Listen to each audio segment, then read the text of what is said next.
Good morning. My name is Jeremiah, and I'm a sinner. That was amazing. This is our final week of the series called The Way, and we're looking together at how we arrange our lives around being with Jesus, learning to follow the way of Jesus. We've talked over the last several weeks about many different things: surrender, prayer, studying the scriptures, community, confession, serving others, and last week, enduring everyday trials. And so this whole series is not meant to be something that we work our way through and then we're done with at the end of this series. This series is really habits and practices that we're learning together as we strive to follow the way of Jesus for the rest of our lives. And so today, we're wrapping this series up with one more practice. A few years ago, I had a buddy who worked at a parachurch ministry, and so outside the church, and did things with schools, and he contacted me and said, "Hey, I'd love to get together. Could we meet for coffee?" I said, "Yeah, I'd love to do that." And so he said, "I'd love to see how Westbridge Church can partner with our organization and what we're doing." And so we set a date and a time. We were going to meet at Dunn Brothers Coffee at a specific time. Well, I completely spaced that meeting. Totally forgot that I was meeting. But I just happened to be working in Dunn Brothers on that day during that time. And so I'm sitting in Dunn Brothers and I see a friend. You know how you're like, if you're in a coffee shop and you see someone you know and you're at a table and they're somewhere else in the coffee shop and you guys are like, "Oh, hey, I'm going to walk over and say hello," right? It would be rude not to. And so he comes over and he actually says hello. And in my mind, I have no idea that we have a meeting scheduled. So I just thought my buddy is coming over to say hello. It's going to be, a minute. We're going to say hi. I'm going to get back to work. And then he proceeded to sit down and he proceeded to talk to me at great length about what was going on with his organization. And I'm like, "Dude, this is a little presumptuous on your part, don't you think? Like, I got some work going on here." And in his mind, we were having a meeting. And in my mind, this is a huge interruption. And so I was in the meeting, but I was not at the meeting. And so I never even realized it. So the entire time that we're sitting there meeting, and 5 minutes goes by, and 10 minutes goes by, and 30 minutes goes by, and I'm just going, "Man, this is a real time suck." I mean, this guy he is not reading the signs here, And I'm sure he kept thinking like, "Man, why is Jeremiah so weird and unfriendly today?" And so we're sitting there, and finally we get through the whole meeting. It never dawns on me that this is a meeting. Not one time. I go back and I'm looking at messages from him, and I realize that like a couple of days later that was actually a meeting, that I attended the meeting, but I wasn't even a part of it. And so I text him back. I go, "Dude, we had a meeting yesterday, or a couple of days ago, didn't we?" And he goes, "Yeah, you were there." And I go, "Yeah, but I didn't know that was a meeting." He's like, "How did you not? You were in the spot we agreed to be in at the time we agreed to meet. We met. How did you not know that was a meeting?" I said, "Because I just happened to be, I just thought you were interrupting me." And we both got a huge kick of it. He goes, "I was wondering why you were so weird." And so we laugh about that, and it's so funny how that miscommunication, we could just be on totally different pages even though we were in the same spot. And so today, my goal, my hope is to get us all on the same page around one last practice, this practice of the way of following Jesus, and this practice is called generosity. And it's something that I think there's a lot of misunderstanding on in the church world because it's presented in so many different ways.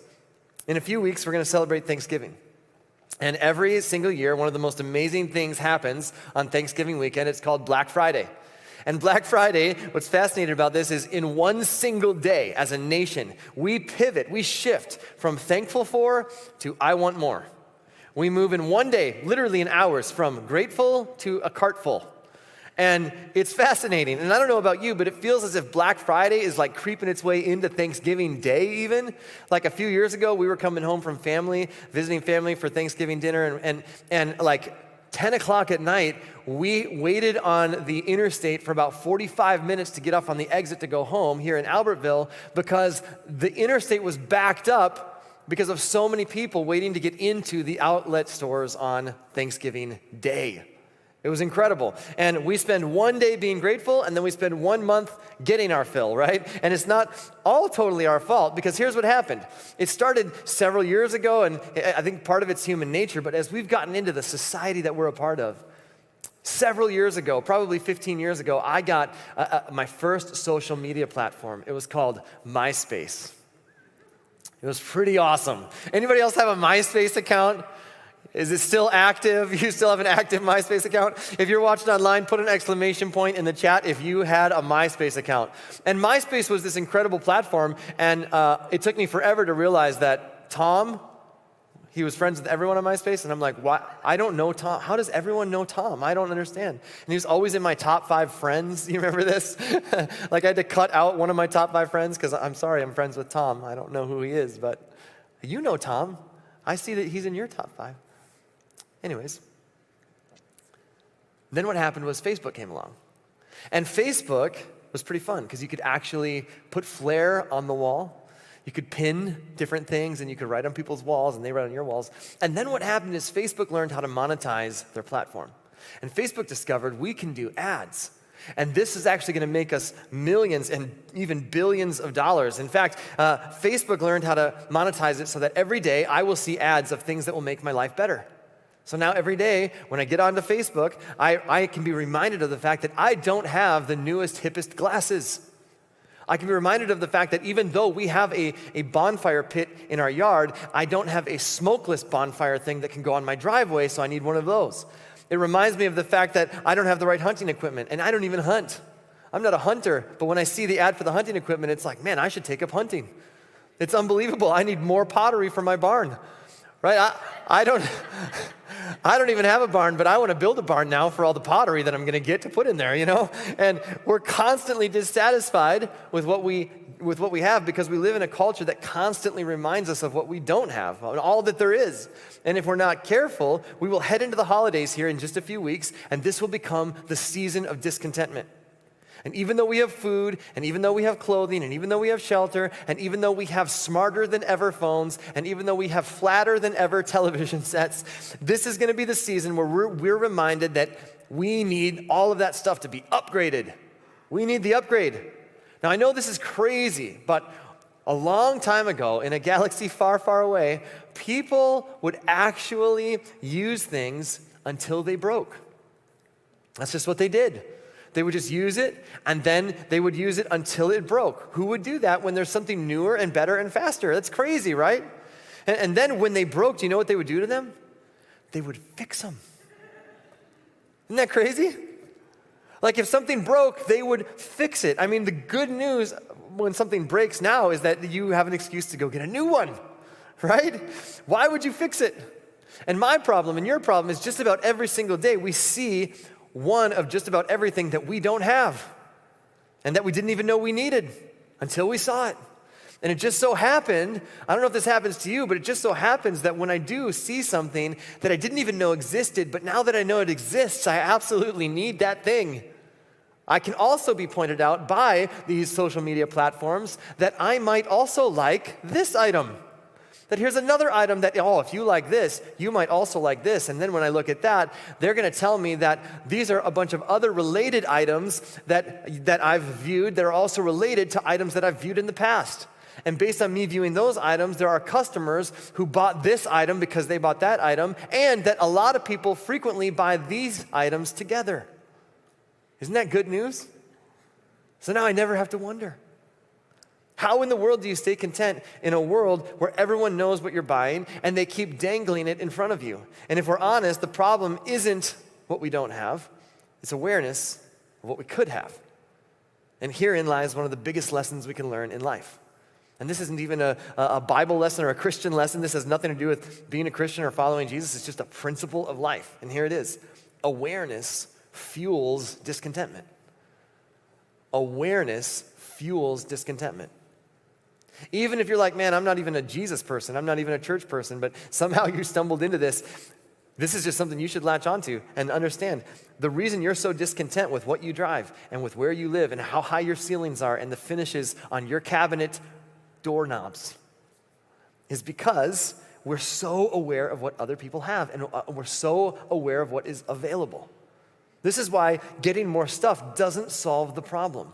Because getting more stuff is an appetite, and we all know what happens when you feed an appetite. It doesn't go away, it just grows. That's the way an appetite works. Feeding an appetite doesn't shrink it. Feeding an appetite expands it. So no matter how much more I get, I'm never fully satisfied. And when we think about it, if we're honest, there's something a little bit unsettling when we have too much credit card debt. There's something that robs us of peace when we experience that. If we're honest, there's something a little bit unsettling about not having enough savings because you have so much stuff sitting around your house.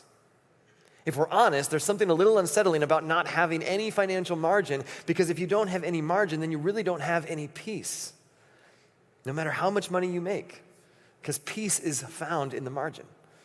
And ultimately, if we're honest with ourselves, there's something a little bit unsettling about the fact that I've acquired so much stuff, and even though I feel generous in my heart, I can't actually be generous in my checkbook because of all of the things that I've acquired and all of the things that I'm still trying to get. And if we're serious about following the way of Jesus, then there's a problem when the focus of our lives becomes all about the upgrade. And when our lives become filled with discontentment, because all of the things that we're trying to get, we miss out on what the Apostle Paul calls the life that is truly life. And we all know this is true, don't we? You've never sat at someone's funeral and listened to them list off all of the things that they purchased throughout their life as a way to measure, oh, wasn't this person great? Look at what they owned. You have sat at funerals and everybody talks about what kind of a person they were. Because here's what we know intuitively. We don't even have to be told this, but we know this. The value of a life is not measured by how much of it is, by how much you acquire, by how much you accumulate, by how much you hoard. The value of a life is always measured by how much of it is given away. And so to help us kind of wrap our brains around this concept of generosity, the Apostle Paul wrote a bunch of letters to a young man named Timothy. Timothy was a pastor of a church in Ephesus, and Paul writes several letters to him. A couple of these letters, there's probably more letters that he wrote, but a couple of these letters survive antiquity. They're part of what we call our New Testament, and in one of them, the Apostle Paul writes some things to Timothy that actually provide really valuable insights for followers of Jesus today. And jumping into the conversation, he says in 1 Timothy chapter 6, verse 6, he says, "Yet true godliness with contentment is itself great wealth."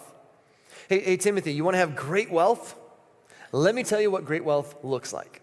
Great wealth means godliness with contentment. That's it, that in and of itself. If you can achieve that, that's great wealth. Now, godliness, that just means God-likeness. Okay, in other words, godliness means to be like God.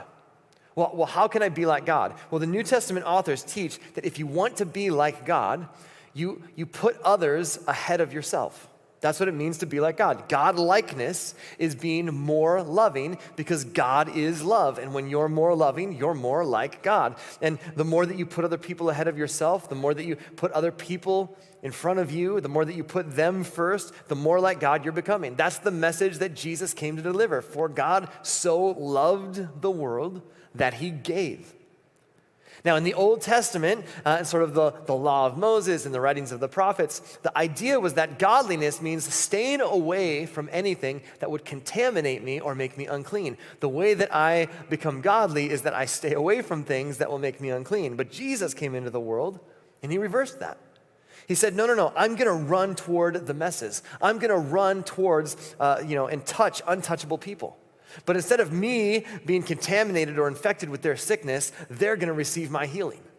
And so Jesus turned the tables on what it means to be like God, to what godliness is. And so then Paul says, godliness isn't about staying away from something. Godliness, God-likeness, is about engaging with other people in such a way that you put them ahead of you. And Paul says, you want to have great wealth? Here's what it looks like. You put other people first, and then you learn to be content with what you have. And when you put those two things together, living that kind of life is itself great wealth. And then he continues, after all, we brought nothing with us when we came into the world, and we can't take anything with us when we leave it. You didn't bring anything with you into the world. So it's a mistake to grow old and to become an adult and to think that your value is somehow based in what you acquire or what you accumulate, because you didn't bring any of that with you into the world, and you're not taking any of it with you when you die. You came into this world with nothing, and you're not leaving this world with anything. In fact, everything you acquire along the way, you're actually leaving behind. And that leads us to a very disturbing question. Other than your stuff, what will you leave behind? Other than your stuff, what will you leave behind? See, you're more valuable than stuff because you didn't bring any of the stuff with you. You're not taking any of it with you when you die. In fact, all of the stuff you leave and all the stuff that you've accumulated throughout your entire lifetime, you're going to leave it behind anyways. And one day your kids are going to sell it in the front yard for a nickel in a garage sale. So what else will you leave behind? Will the world have gained anything from your existence? Will your community be any better off for you having been here? Or are you just going to leave your stuff? And so Paul continues, so if we have enough food and clothing, let us be content. Paul says, you want to know what great wealth looks like? It's be like God, put others first, and then be content with what you have. And if we have food and clothing, let us be content. When you have God likeness and you marry that with contentment, he says, Timothy, that is great wealth. And then he contrasts that. He says, but people who long to be rich fall into temptation and are trapped by many foolish and harmful desires that plunge them into ruin and destruction. For the love of money is the root of all kinds of evil, and some people, craving money, have wandered from the true faith and pierced themselves with many sorrows. People who long to be rich for the sake of being rich. People who are first in line in their own lives. People who prioritize themselves above everyone else. And the message is, if you just acquire enough and accumulate enough and get enough, then you can live a life of pure enjoyment and freedom and happiness. And what ends up happening, Paul says, is that they end up feeling trapped by the very things they think will bring them freedom. In fact, Paul says they'll become trapped by these desires, and it will plunge them into destruction. Such a very vivid description. You ever been plunged into anything? It means you didn't see it coming. Suddenly you're walking and you didn't know that there was a ditch. You didn't know there was a hole and you're plunged into it. You're walking down the stairs and you thought you were at the bottom. You didn't realize there were 3 stairs left and you are suddenly plunged to the bottom. And this is what he's saying. He says, all these things that they thought would bring freedom and happiness suddenly and without warning actually leave them feeling trapped and unhappy. Unbridled discontentment is dangerous. If you don't get this under control, Paul says, it will hurt you. It will plunge you into credit card debt. It will plunge you into a lease you have no business signing. It will plunge you into no savings. It will plunge you into a life with no margin. It will plunge you into living a life where all you leave behind when you die is your stuff, but you never actually leave behind a legacy with the life you lived. And some people, Paul says, even following their stuff, have allowed their stuff to shift their view of God. In their pursuit of money, because they crave money, they've actually wandered from the faith. They've actually pierced themselves with many sorrows. And so Paul is telling Timothy, and we get the benefit of learning from this exchange, just how dangerous unbridled discontentment can be. And then he turns a corner. He says this, but you, Timothy, are a man of God. So run from all these evil things. You, Timothy, you're a follower of the way. And if you're a follower of the way, then you need to look at this differently. You need to pursue righteousness and a godly life, a godlike life, along with faith, love, perseverance, and gentleness. My chief pursuit, Paul says, is to do the right thing, to put others first. In other words, followers of the way learn to redirect their pursuit. Followers of the way learn to redirect their pursuit from things and stuff to what can I do with my things and stuff to live a God-like life. And what he's saying is that this longing inside of us to have more is an appetite that is never fully satisfied, and eventually that will trap us. And it doesn't mean that we shouldn't strive. It doesn't mean we shouldn't work hard. It doesn't mean we shouldn't have things. It doesn't mean that we can't be successful. It simply means that the striving to have more simply for the sake of having more is a never-ending cycle that will leave you feeling trapped. Paul says there is actually a context for having more. Paul says there's actually a group of people who have more. There's actually a group of people, and Paul's going to talk about this to Timothy in the next few verses. There's a group of people who are rich in this world. And they shouldn't feel guilty about it. They shouldn't feel like for some reason that they should just give all of their money away and go live in a van down by the river. That's not what he's saying. But Paul says there is a context for having more that we need to understand. That God has given some people more, that there is a capacity and a large margin for some people, but it's what they do with it that really matters. And so over the next several verses, Paul actually gives Timothy instructions specifically for people who have more, people who have margin, people who are rich.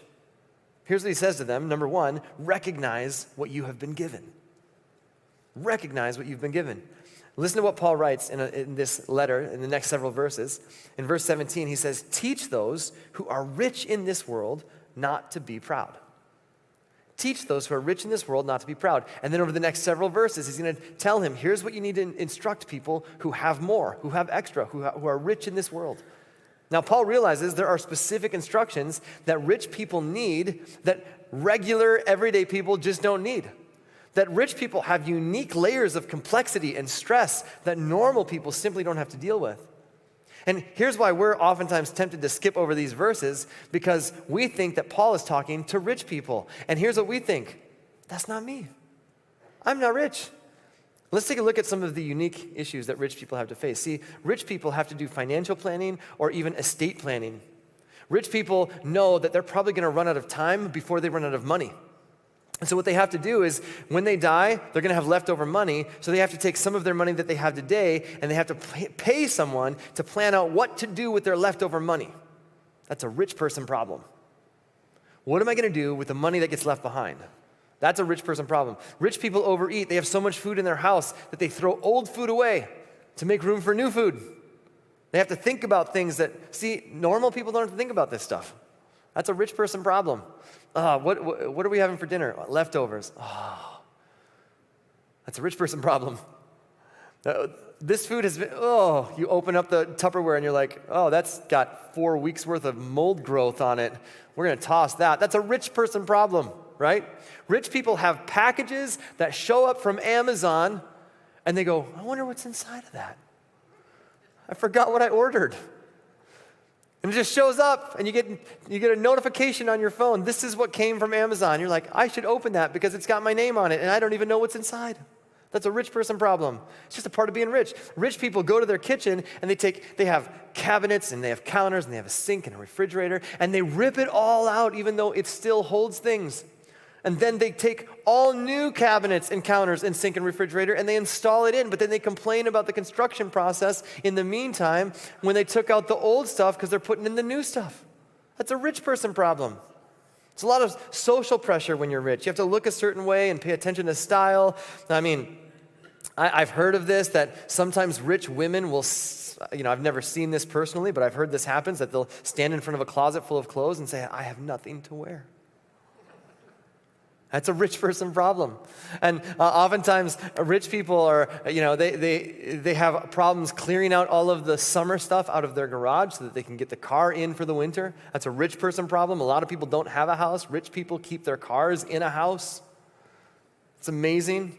They take a car that runs really great and they trade it in for another car that runs great. Rich people, whoever they work for, their companies, this happens. Sometimes they'll tell them, you can take 2 or 3 or 4 weeks off this year, and we will still give you the same amount of money as if you were working here. That's amazing. That is a rich person problem. And then they get all stressed trying to figure out, what am I going to do in those 2 or 3 or 4 weeks that I have of extra time and extra money that I've been given? That's a rich person problem. See, you get the idea, don't you? This doesn't apply to me, though. This probably doesn't apply to any of you because none of us believes that we're rich because we evaluate rich people. Paul says, tell those who are rich in this world. Well, those who are rich in this world are anybody who makes more money than I do. That's who's rich. I'm not rich, but anybody who makes more than me. Everybody in the income bracket above us is rich. That's how we view it. But here's the reality. We have been given so much. And we shouldn't feel guilty about that. But we should recognize God has blessed us so that we can bless other people. See, Paul says, don't be proud of what you have because everything you have has been given to you. You didn't bring any of it into the world. You're not taking any of it with you when you leave the world. And if you're going to learn to be generous, then you have to start by admitting, you know what? I think these verses apply to me. I think there's something I can learn here. I think Paul's talking to me when he says, tell those who are rich in this world. Then Paul says this, trust in God, not your money. Paul says, tell those who are rich in this world not to be proud. And tell them this, Timothy, tell them not to trust in their money, which is so unreliable. You know, money comes and money goes. To quote a very famous theologian, mo money, mo problems. Notorious B.I.G. All right. Their trust, Paul says, should be in God, who richly gives us all we need for our enjoyment. Paul says, look, if their trust is in money, you got to know that's really an unreliable source to put your trust. And once you begin to gain more, your natural tendency and my natural tendency, this is human nature, is for us to lean into our wealth and to lean into our possessions. And we start to find our security there. And Paul says, don't do that. That's unreliable. That comes and goes. In fact, you should put your trust and your identity in God. And if we're not careful, the more that we acquire and the more that we gain and the more that we accumulate, suddenly we start to find our security, our identity, our purpose in that. And I love what Paul says. He says, God gives us what we need for our enjoyment. I think that sometimes we get this idea that God just wants all of our stuff. And he just wants us to live miserable lives as suffering servants for Jesus. But Paul says, no, God gives you all that you need to enjoy life. Like God actually wants you to enjoy life. I love what Jesus says. In Matthew 6, Jesus says, no one can serve two masters. You'll hate one and love the other. You'll be devoted to one and despise the other. You cannot serve both God and money. Okay, hold on. Time out, Jesus. Don't you mean we can't serve God and the devil? Isn't that like the opposite, the natural opposite? Jesus says, no, you cannot serve both God and money, because here's what Jesus knows. The number one thing that will deter our trust and our dependence on God is our trust and our dependence on money. And Paul says, by the way, God wants you to enjoy your life. God gives us all that you need for your enjoyment. I don't want you to be so consumed with chasing money that you can't enjoy what I've given you and that you can't enjoy what life is truly all about. And so Paul says this to Timothy, teach rich people this, to recognize what they've been given, not to be proud. And secondly, don't allow their hope and their trust to shift from God to their stuff. Their trust should be in God, not in their money. And then third, Paul says this, regularly practice generosity.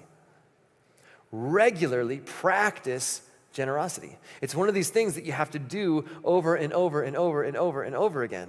Regularly practice generosity. Professional athletes still practice. Professional athletes still put in the time every day and do the work every day to do the things that they need to do, to be successful when they're on the court, when they're on the field, when they're on the diamond, whatever it is. Listen to what he says. Tell them to use their money to do good. These rich people that I'm telling you about, he says, don't let them find pride in it because they didn't bring any of it with them. They're not taking any of it when they go. Don't tell them not to find their security in it. Instead, tell them to use their money to do good. They should be rich in good works and generous to those in need, always being ready to share with others. The only way to practice generosity is to be active and intentional about it, to do it often, to every chance that we get to practice generosity is something that happens by being committed to it, by practicing it. It does not happen spontaneously. You will never stumble into generosity.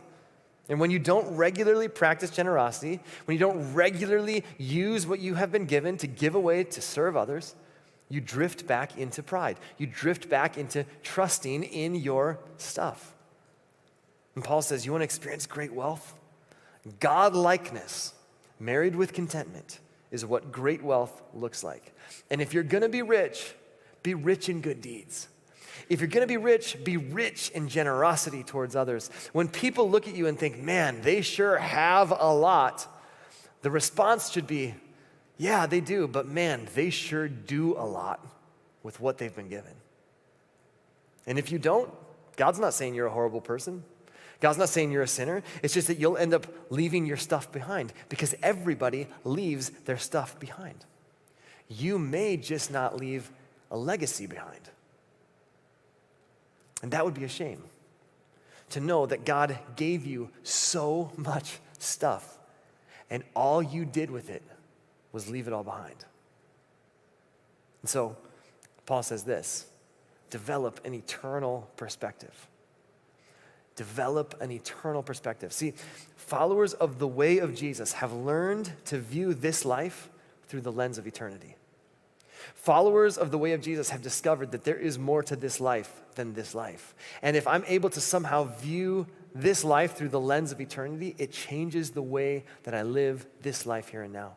And so Paul says this: by doing this, all these things that we've just talked about, Timothy, teach rich people to do these things. Teach them not to have pride in their money. Teach them not to put trust in their money. That's unreliable, but God is reliable. He'll give them everything they need so they can enjoy life. And if they are rich, if they've got extra, here's what you tell them to do with their extra: be rich in good deeds. Be rich in generosity.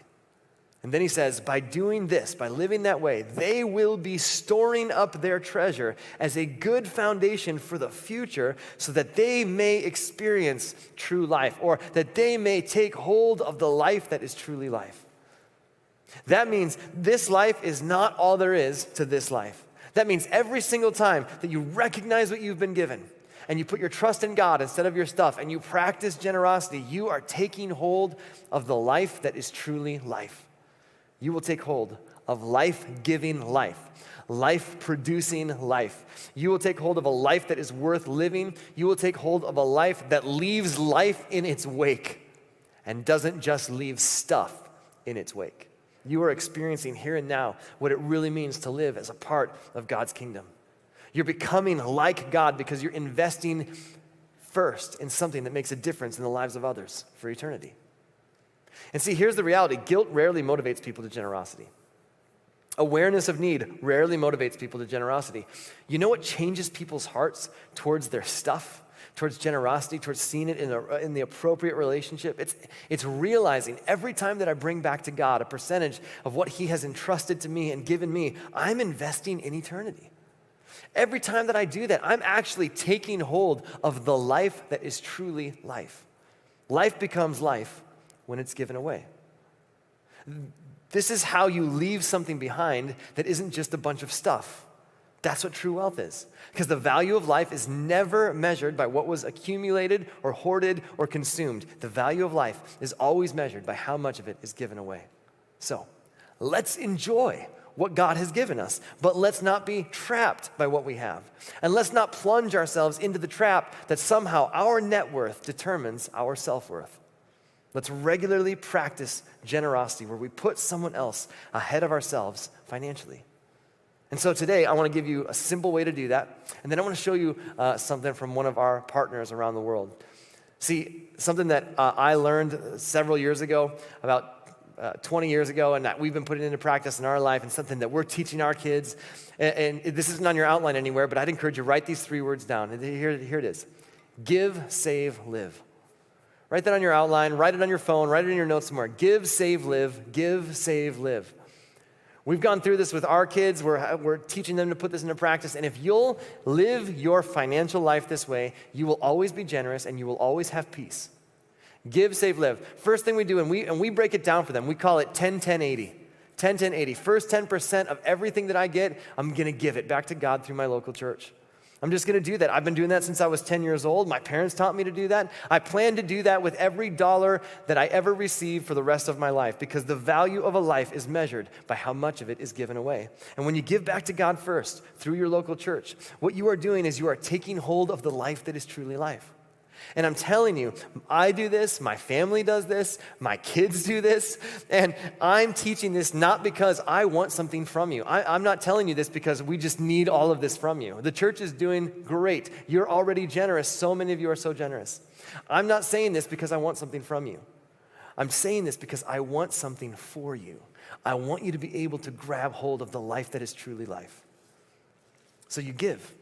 And then secondly, you save. And so 10% we give, 10% we save. The best way to have financial peace is to live within your means, because peace is found in the margins. And so set that aside. Don't spend money you don't have. Don't buy things you can't afford.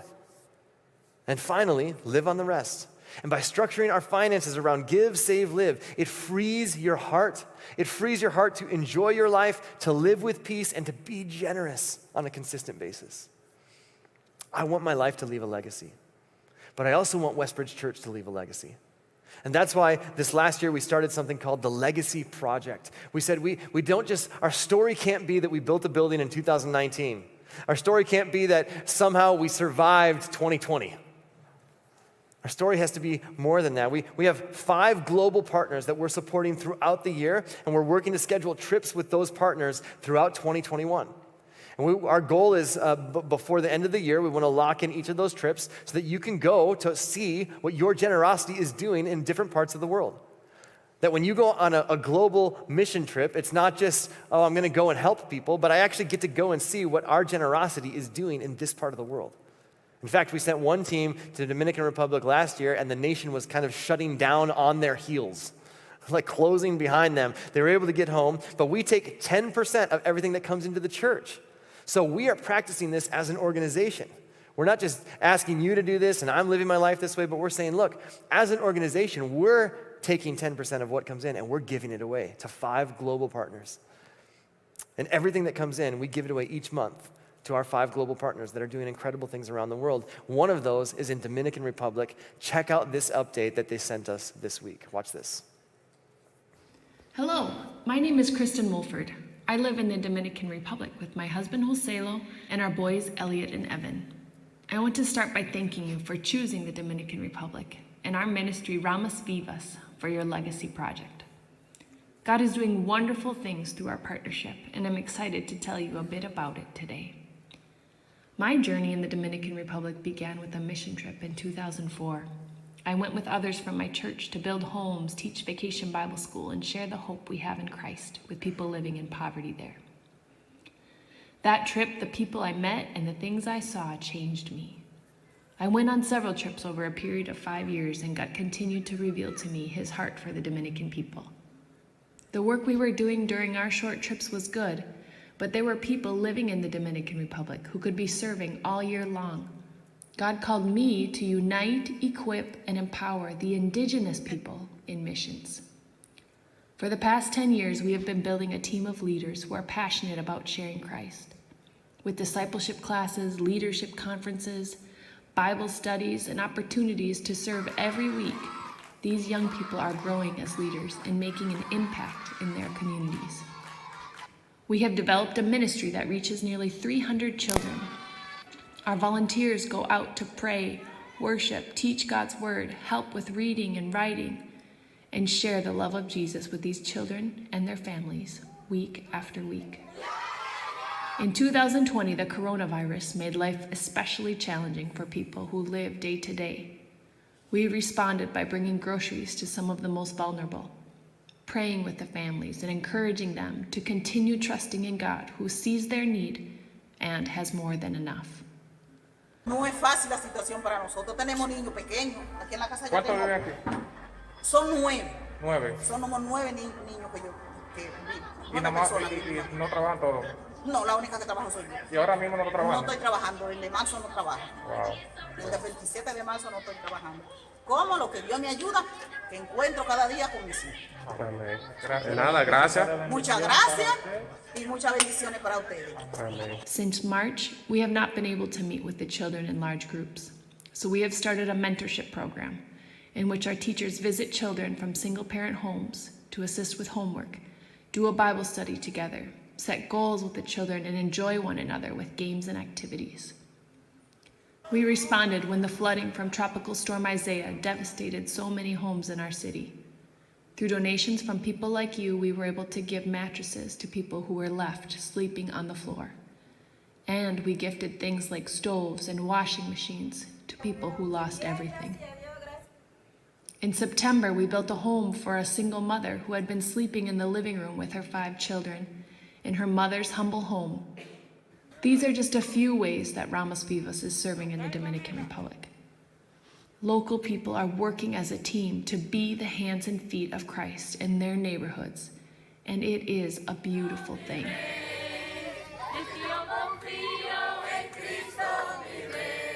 The ministry is growing rapidly. We recently selected 2 leaders to take on full-time staff positions, and we have been able to provide part-time positions to others. All of this is possible because of people like you who give generously, pray faithfully, visit, and encourage us in this ministry. Our team has been praying for you. 2 Corinthians 8:14 says, "At the present time, your plenty will supply what they need, so that in turn, their plenty will supply what you need." The goal is equality. Here in the Dominican Republic, we regularly thank God for you and ask that your lives would be blessed in special ways by our partnership. We want you to be absolutely certain that your contributions are changing lives in the Dominican Republic in powerful ways. Thank you. May God bless you even more. That's so awesome. And so we have 5 of these global partners that we're going to be highlighting for you over the next several weeks. But we also have a bunch of local and global and future projects that we would love to fund in 2021. And so with that in mind, in 3 weeks on November 22nd, we started this year. This year was our first year doing the Legacy Project. And each year, as we head into the holiday season, we're going to receive a special offering called our Legacy Offering. Now, this is above and beyond what we normally give. This is above and beyond that as a way to say, I want to leave a legacy with my life. I want to leave a legacy with my generosity. And as a church, we want to leave a legacy here in this world. And so we can continue to leave a legacy locally, globally, and for future generations. And our goal for that offering is simply 100% participation. That's the goal. And since 2020 has been a really rough year, here's what we're asking every single person who calls Westbridge Church their home to do. Would you consider giving $20.20 for every person who's a part of your family? For each family member, give $20.20. And based on how many people are a part of Westbridge Church, we think that if we can have 100% participation in $20.20 for each family member, we could raise about $30,000 in one day and give it all away. And the goal is that 100% of us participate and that we give 100% of it away. Isn't that cool? None of that will go to Westbridge Church. This is going to local and global projects that are moving God's kingdom forward in the world. And if God's given you the capacity and you say, you know what, I think we could do more than $20.20, we're not going to argue. You can do that. And everybody leaves their stuff behind when they die. I'm just telling you, everybody leaves all the stuff you have accumulated, you will leave it all behind when you die, but not everybody leaves a legacy. Let's be a church that leaves a legacy because of how we invested our stuff while we had it.